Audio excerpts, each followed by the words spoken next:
Police എടുത്ത കള്ളക്കേസിനെതിരെ 1.5 പതിറ്റാണ്ടിലേറെ കാലം നീണ്ട നിയമ പോരാട്ടത്തിലൂടെ നീതി കിട്ടിയ വാർത്തയിലേക്കാണ് ഇനി. കുടുംബത്തെ വേട്ടയാടിയ പോലീസുകാർക്കെതിരെ 16 വർഷത്തെ നിയമ പോരാട്ടത്തിലൂടെ Kozhikode DCC general secretary Shajir അറാഫത്താണ് ഹൈക്കോടതിയിൽ നിന്ന് നീതി നേടിയെടുത്തത്. അന്ന് ഷാജിർ അറാഫത്ത് യൂത്ത് കോൺഗ്രസ് സംസ്ഥാന സെക്രട്ടറിയാണ്. സാമ്പത്തിക പ്രശ്നത്തിന്റെ പേരിൽ നൽകിയ പരാതി പിൻവലിക്കാൻ നടക്കാവ് SI ബിജു സമ്മർദ്ദം ചെലുത്തുന്നുവെന്ന് കാട്ടി ഉന്നത പോലീസ് ഉദ്യോഗസ്ഥർക്ക് പരാതി നൽകി.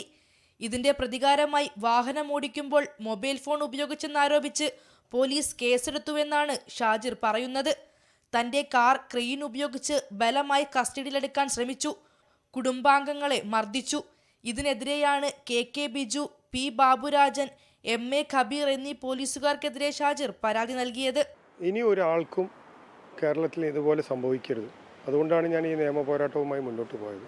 അവിടെ ഇൻ്റർനെറ്റ് കണക്ഷൻ ഇല്ലേ, അവിടെ മൊബൈൽ കണക്ഷൻ SMS അയച്ചാൽ ഡീറ്റെയിൽ കിട്ടൂലേ, ഇൻ്റർനെറ്റിൽ ചെക്ക് ചെയ്താൽ ഡീറ്റെയിൽ കിട്ടൂലേ.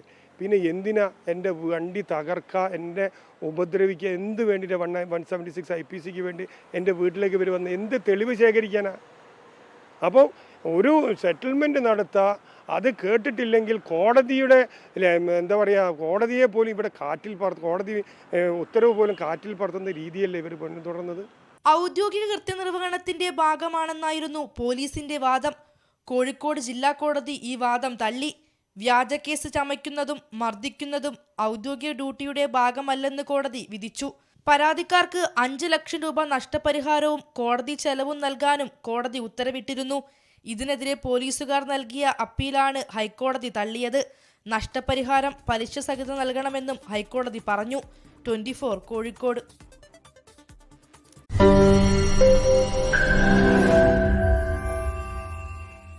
ലോകത്തെവിടെയായാലും ഏത് സമയത്തും 24 വാർത്തകളും ഓഗ്മെന്റഡ് റിയാലിറ്റി പാക്കേജുകളും എക്സ്പ്ലെയിനറുകളും വിശദമായി കാണാൻ ഞങ്ങളുടെ YouTube ചാനൽ നിങ്ങൾക്ക് സബ്സ്ക്രൈബ് ചെയ്യാം.